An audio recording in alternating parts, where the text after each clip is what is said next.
Hello, everyone, and welcome to Jam Academy. In this problem, we want to apply the work kinetic energy theorem to calculate one, the speed of a block at the foot of an inclined plane, and two, how far the block will slide after it reaches the bottom of the inclined plane. Now, I've given this problem a couple of times in my final exam, but it's a fun problem to do, and it's a straightforward problem as well. An object of mass m equal to 4 kilograms starting from rest, remember it begins from rest, and slides down an inclined plane of length 3 meters. That's quite a long inclined plane. Now the plane is inclined at an angle of 30 degrees to the horizontal.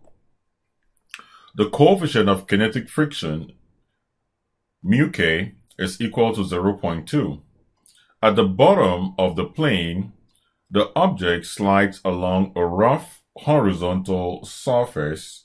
The object slides along a rough horizontal surface with a coefficient of kinetic friction 0.3 until it comes to rest. Until it comes to rest. Now, the objective of this problem really is to find out how far the object slides along the rough horizontal surface. We are going to apply the work kinetic energy theorem that essentially tells us that the net work or the total work done on a system or an object is simply equal to the change in the kinetic energy of that object. Is simply equal to a change in the kinetic energy of that object. Now, we will apply the work kinetic energy theorem twice in this problem.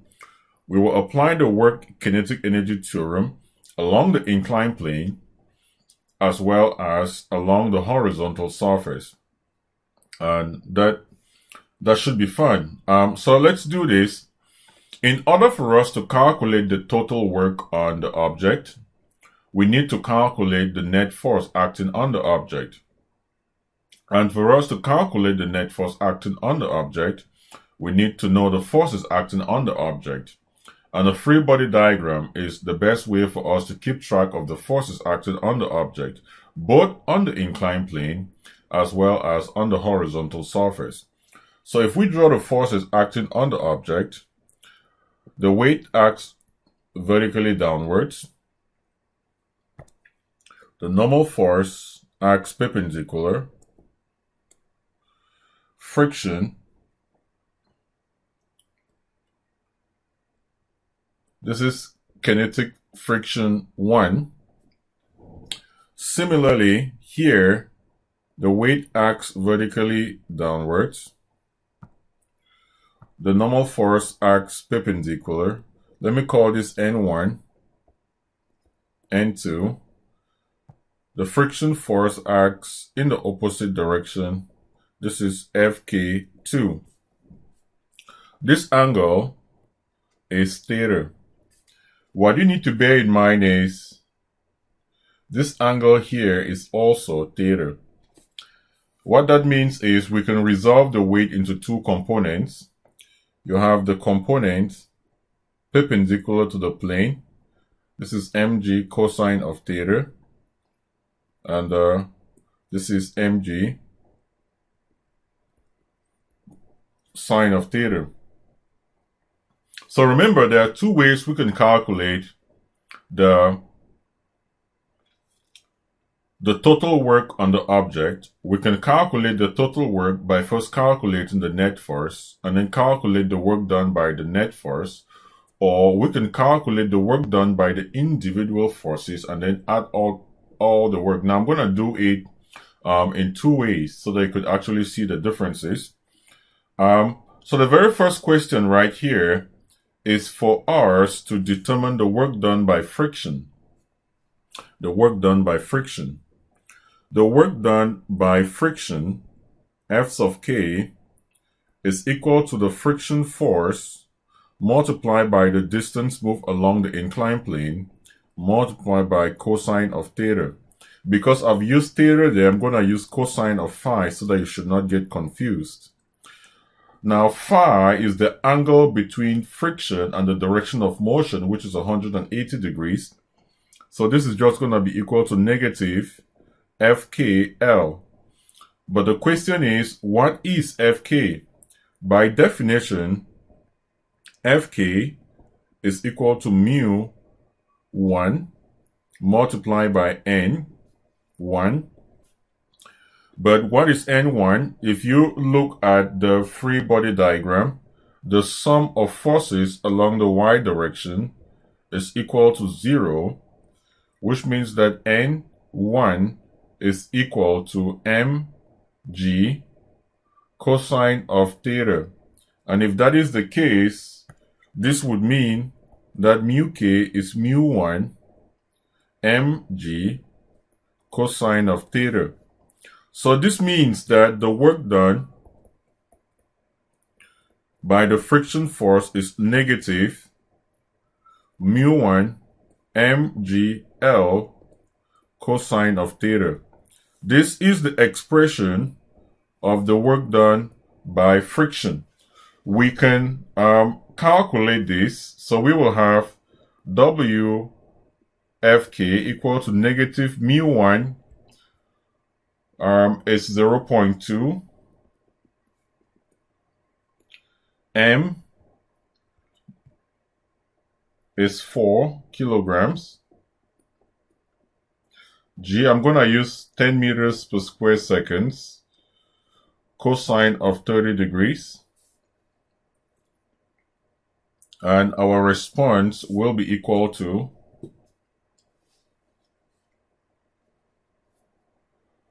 so the answer will be equal to negative 6.93 joules, negative 6.93 joules. So this is the work done by friction. Now, the next question is for us to calculate the work done by the gravitational force.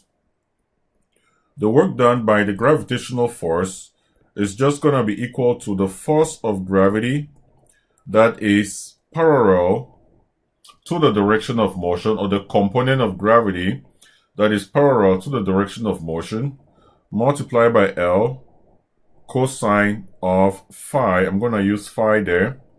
This right here is equal to mg sine theta multiplied by L cosine of 0, which is going to be equal to mgl, the sine of theta. So this is the work done by friction.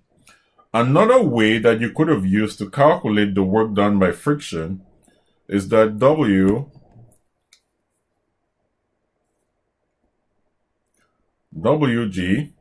is equal to FGL cosine of phi.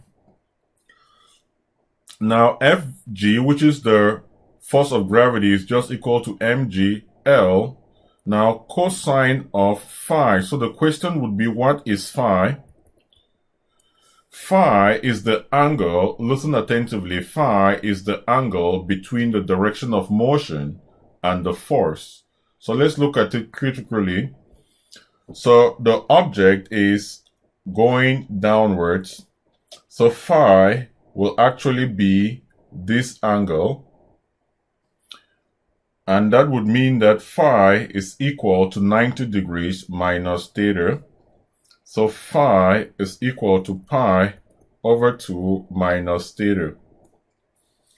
Hence, we will have here, this would mean that Wg is equal to mgl cosine pi over 2 minus theta.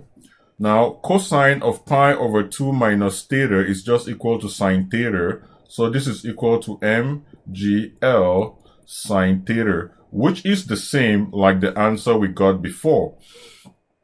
So the work done by gravity, which it's gonna be equal to the mass, which is 4 kilograms.